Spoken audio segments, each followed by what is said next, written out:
This is the RewindPix camera. It's basically a digital disposable camera. There's no screen on the back. You have a little windy like you do on a disposable camera. It makes a nice click sound when you take a photo. Here on the little tiny OLED, whatever this is, it shows you how many photos you have left. It's just magical. Thanks so much to the team at RewindPix for sending this over for review. This isn't paid. You can check out their Kickstarter in the link down below. And if you decide to pick one up, which you should, it's like $100 right now. It's a no-brainer. We're gonna dive into all of that here in a second, but just pick one up.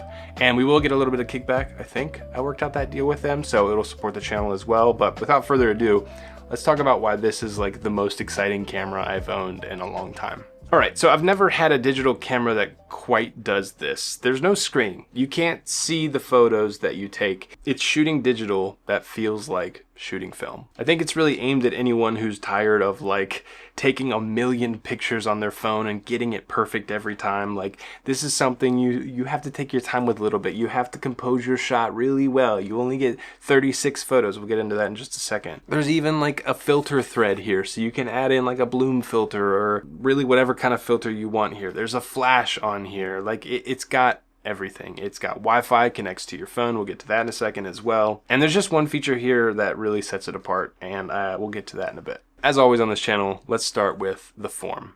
So design-wise, it obviously takes huge inspiration from cameras like the Agfa Optima. Boxy, retro, unapologetically analog in its aesthetic, and they currently have this sort of beige one, which I asked for, and sort of like a dark blue gray one as well, which also looks really nice. The body is, you know, plastic, but it's like a really hard plastic, and it's quite light as well, only about 185 grams. But it is surprisingly durable. I've handed this off to my kids quite a few times, and they've dropped it right there on the lens, they've dropped it on the corners, and it's just surprisingly durable. And the fact that you can add your own filters here, this one is one that came with it. It's just a UV filter that sort of just protects the camera unit, is fantastic. So they do have this sort of oversized shutter button, which is customizable. You can unscrew it and add whichever kind of shutter you want. It has that sort of universal thread system, and that's a super fun touch. I know that Rewind also makes a few different options as well. The mechanical little winder here isn't just for show. You have to wind it all the way up. One, to turn the camera on. When I wound it, it just turned on the little screen there. And two, you have to do it in between each photo for it to work. It's awesome. It kind of forces you to slow down a little bit and think through every shot intentionally. There is a xenon flash, as I mentioned, with a little toggle here on the front, on and off. Oop, see if I can get it to... Oh, there it goes. And that flash just adds to that retro look and feel. It feels like disposable photos come out of this thing. There is an optical viewfinder, which just comes through here. It is a 0.78x magnification calibrated to the 35mm focal length. And the company claims it's one of the biggest in its class, which I don't know what class this is. It's kind of in a class of its own, but maybe that's what they mean. So around back is this tiny little screen, but you can't view the photos you take on it. It literally shows you battery percentage, how many photos you have left out of your 36, and then it shows you which filter you're using. The front filter thread here for filters is 43mm. Like in cameras of old, where I'm looking out of is not where the photo is being taken, so you do have to over time adjust. Like if I want to center you all, I'm not looking directly at you because now the actual camera is pointing that way. I have to adjust a little bit. And you start to learn those ratios.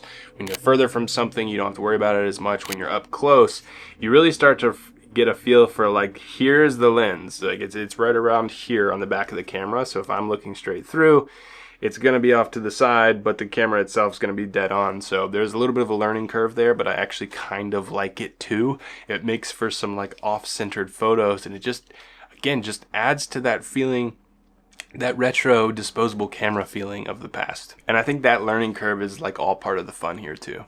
Let's talk about a little bit under the hood here. There's a Sony 13 megapixel 1/3.06 inch sensor paired with a fixed f2.2 glass lens, and it is a 35mm equivalent. And let's be real, specs are modest, but they also don't matter. It's not gonna like outshoot even your smartphone, but it's not about that here. It's about emulating disposable and film cameras of the past, and what's under the hood here gets it done really well. So let's dive in a little bit to the functionality here. There's two shooting modes actually. Camera mode gives you 3 sort of built-in filters here, and this is like an infinite shooting mode. You get sunny warm, breezy cool, and simply mono. And those work without needing your phone whatsoever. You can just take pictures on here, plug it into your computer, offload those pictures, put them wherever you want. But then the more exciting one to me is film mode. And this is where things get fun and interesting. There's over 30 film profiles in the app that are based on classic film stocks. Like I said, I like Kodak Gold and Portra 400. Basically what you do is you connect this to your phone via Wi-Fi. There's a little Wi-Fi button here. And then you load the film onto the camera. And when you do that, you get 36 shots. You can see it says 36 right there. So I have 33 out of 36 right now. And then it's locked in. Once you hit that threshold, you can't take any more photos unless you switch over to camera mode, of course. And what you then have to do is go back and connect it to your phone again and then unload the film. So you're committing to 3 options of film, right? You can load 3 different film looks on here. You're committed to that for the 36 photos. You go back to your phone, you unload the film, then you process the film, and then you can download it to your camera roll. And that's where the fun is. That's where you can explore, try different film stocks. You could even create your own within the app. And I'm sure at some point people will be putting up a ton of different recipes online to get certain looks. Just like Fujifilm and all of those, you know, big brands trying to emulate film are already doing. So the storage here can actually hold 1,200 photos internally. So if you are shooting in like camera mode, you can take a bunch on here. And the battery holds about 300 plus photos or shots. There's USB-C charging, and it powers off in 3 minutes just to save juice. But then as well, this is a big point here. Because this is such a new company, RewindPix has fans and they're listening to those fans. And so one thing people were like, I don't like that I have to wait for 3 minutes for it to turn off. Now if you just click and hold the 2 buttons, the mode button and the Wi-Fi button, the camera will turn off. So they added that in there as a manual turn off so you can save even more battery. I don't think there are any downsides, and mostly because the downsides are kind of fun. The app is, you know, fairly new. It's beta-y, and, you know, there might be crashes here and there, but that's something they're going to continue to work on. It's worked perfectly for me. I've just seen others commenting on that. But then other things like this not lining up perfectly with this, like that's part of the fun and the joy and like what those in the past had to work through and experience. And like low light and flash, like they're all like learning curves that don't just work perfectly out of the box. Like your iPhone can just adjust in low light situations, and like this doesn't have that, but like it's kind of the point. So really, like any downside to this device to me is an upside because it adds to the uniqueness, the aesthetic, the retro. It's just really fun. Like I gave this to my niece when we had like a meal over at my sister's house for Easter, and I was just like, here, go around and take photos, and she took a bunch, and she was just so excited. She was like, okay, I took all 36, like let's look at them. And like that's just such a fun experience. And obviously you don't have to go to CVS and get them developed. Like you can do it on your phone. It's a little bit quicker, but there's still that like big payoff moment or letdown moment where you get to look at all of your photos and see how nice they look. It's really fun, I think, for kids as well as adults. Who is this for? It's for you.